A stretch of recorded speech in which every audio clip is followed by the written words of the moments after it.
आइए जानते हैं आज की कुछ प्रमुख अंतर्राष्ट्रीय खबरों को। पहले एक नजर आज की हेडलाइंस पर। धीमा प्रचार, सियासी प्रहार, टूटता परिवार। गुजरात में कांग्रेस के सामने कई चुनौतियां। राहुल गांधी को मिला एनसीपी नेता सुप्रिया सुले का साथ, भारत जोड़ो यात्रा में हुई शामिल। सीएम हेमंत सोरेन पर ईडी के कस्ते शिकंजे के बीच 2 बड़े सुधारों की तैयारी में झारखंड। केरल में राज्य सरकार का बड़ा फैसला, गवर्नर को विश्वविद्यालय के चांसलर पद से हटाया। भारत पहले कहीं और था जो करोड़ों साल में करंट लोकेशन पर पहुंचा, वैज्ञानिकों ने किया चौंकाने वाला दावा। रायगढ़ में मिला विस्फोटक सामग्री, बम निरोधक दस्ते ने किया निष्क्रिय। चुनावी डिबेट में भिड़े कांग्रेस और भाजपा कार्यकर्ता, जमकर चले लात घूंसे। पैरोडी अकाउंट्स के लिए अब एलन मस्क ने बनाया नया नियम। नेपाली हीरो से की थी शादी, 1978 में घर में मिले थे 12 लाख, तो कोर्ट में कहा प्रोस्टिट्यूशन से कमाए। T20 वर्ल्ड कप से बाहर होने पर द्रविड़ का अजीबोगरीब बयान, खराब खेल की जगह इसे बताया हार का जिम्मेदार। गुजरात चुनाव में कांग्रेस के सामने कई चुनौतियां हैं। राज्य में 27 साल से शासन कर रही भाजपा को शिकस्त देने और नेताओं को एकजुट रखना बड़ी चुनौती है। इतना ही नहीं, चुनाव प्रचार में भी भाजपा आप के मुकाबले पिछड़ती हुई दिखाई दे रही है। 2 दिनों में 3 विधायक भावेश कटारा, मोहन सिंह राठवा और भागा भाई बारर पार्टी छोड़ चुके हैं। पार्टी के एक वरिष्ठ नेता के मुताबिक उम्मीदवारों के ऐलान में एहतियात बरती जा रही है ताकि जिन्हें छोड़ना है वह चल जाए। 2017 के विधानसभा चुनाव से अब तक 20 विधायक पार्टी छोड़ चुके हैं। प्रदेश कांग्रेस नेता रतन भाई पटेल कहते हैं कि चुनाव में आना जाना लगा रहता है, इसका परिणाम अब असर नहीं पड़ता, दल बदल से माहौल बनाने में मदद मिलती है। कांग्रेस की भारत जोड़ो यात्रा इस वक्त महाराष्ट्र राज्य से गुजर रही है। गुरुवार को यात्रा के 64वें दिन एनसीपी नेता सुप्रिया सुले कांग्रेस सांसद राहुल गांधी के साथ नांदेड़ में यात्रा में शामिल हुई। इससे पहले राष्ट्रवादी कांग्रेस पार्टी अध्यक्ष शरद पवार भी इस यात्रा में हिस्सा लेने वाले थे, लेकिन स्वास्थ्य कारणों से वे अब भारत जोड़ो यात्रा में शामिल नहीं होंगे। कांग्रेस के वरिष्ठ नेता जयराम रमेश ने बताया कि शरद पवार जब अस्पताल में थे तो राहुल गांधी ने उनसे बातचीत की थी। पवार ने यात्रा में शामिल होने के लिए अपनी सहमति जताई थी। आराम करने के चिकित्सकों की सलाह के कारण वह यात्रा में भाग नहीं लेंगे।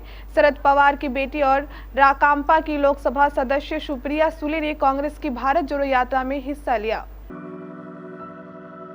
ऐसे समय जब अवैध खनन मामले में झारखंड के सीएम हेमंत सोरेन प्रवर्तन निदेशालय के निशाने पर हैं, उनकी पार्टी वर्ष 2019 के विधानसभा चुनाव के दौरान किए गए 2 अहम वादों को पूरा करने की तैयारियों में जुटी हुई है। शुक्रवार को झारखंड विधानसभा के विशेष सत्र में 2 ऐतिहासिक बिलों को मंजूरी दिए जाने की संभावना है।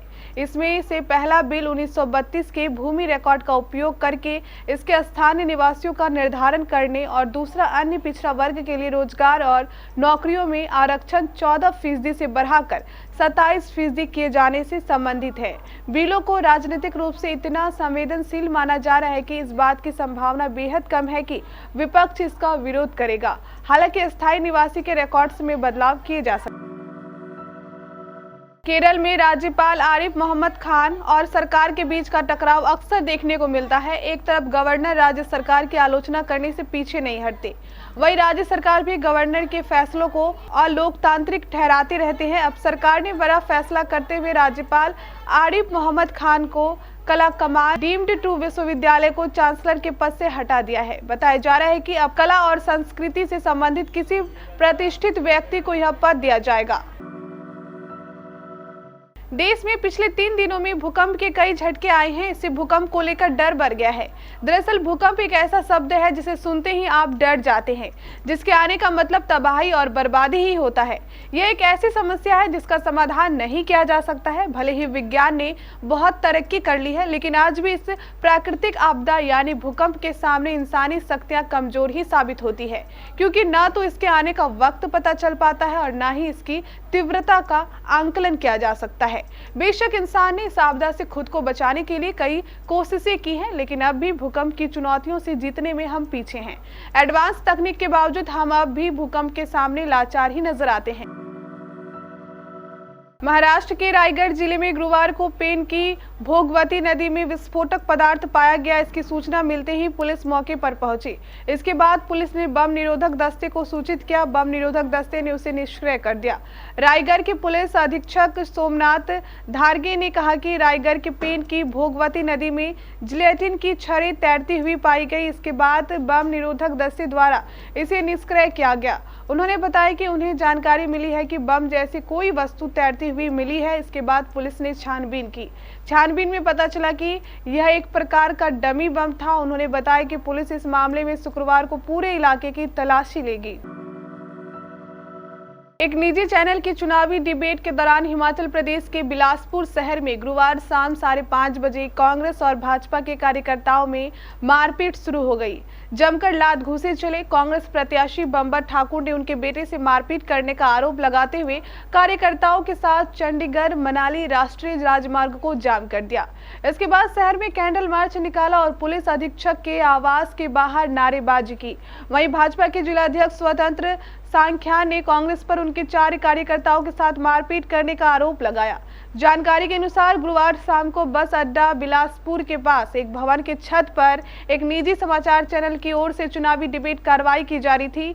इसी बीच दोनों पार्टियों के कार्यकर्ता नारेबाजी करने लगे।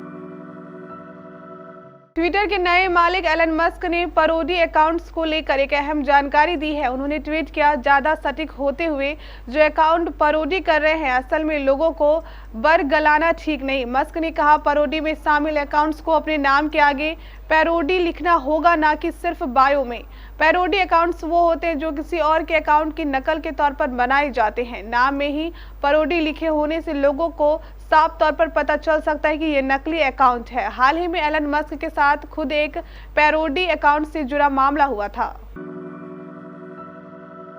60 के दशक की वेटरन एक्ट्रेस माला सिन्हा का आज 86वां बर्थडे है। ऐसा कहा जाता है कि माला सिन्हा एक ऐसी एक्ट्रेस थी जिनके पास हुस्न के साथ हुनर भी था। एक्टिंग के अलावा माला संगीत को लेकर भी बेहद जुनूनी थी, लेकिन फिल्मों के खातिर उन्होंने अपने सिंगिंग सफर की कुर्बानी दे दी। करियर में ज्यादातर हिट फिल्में देने वाली माला सिन्हा अपने दौर में माला हाईएस्ट पेड एक्ट्रेस की लिस्ट में भी शामिल थी, लेकिन उस दौर की सबसे कंजूस एक्ट्रेस भी कहा जाता था। माला सिन्हा ने कभी अपने घर में नौकर नहीं रखे, खुद ही सारा काम करती थी। T20 वर्ल्ड कप 2022 में टीम इंडिया का सफर खत्म हो गया है। टीम को सेमीफाइनल मैच में इंग्लैंड के खिलाफ 10 विकेट से हार का सामना करना पड़ा। इस हार के बाद कोच राहुल द्रविड़ ने कहा कि इंग्लैंड के खिलाड़ी जोस बटलर और एलेक्स हेल्स को ऑस्ट्रेलिया में बिग बैश लीग में खेलने का फायदा मिला, जिन्होंने दूसरे सेमीफाइनल में भारत पर 10 विकेट के दबदबे भरी जीत दर्ज करने में मदद की। बटलर और हेल्स ने महज 16 ओवर में 169 रन बनाकर अपनी टीम को जीत दिलाई। इंग्लैंड की टीम में हेल्स सबसे ज्यादा BPL मुकाबले खेले हैं।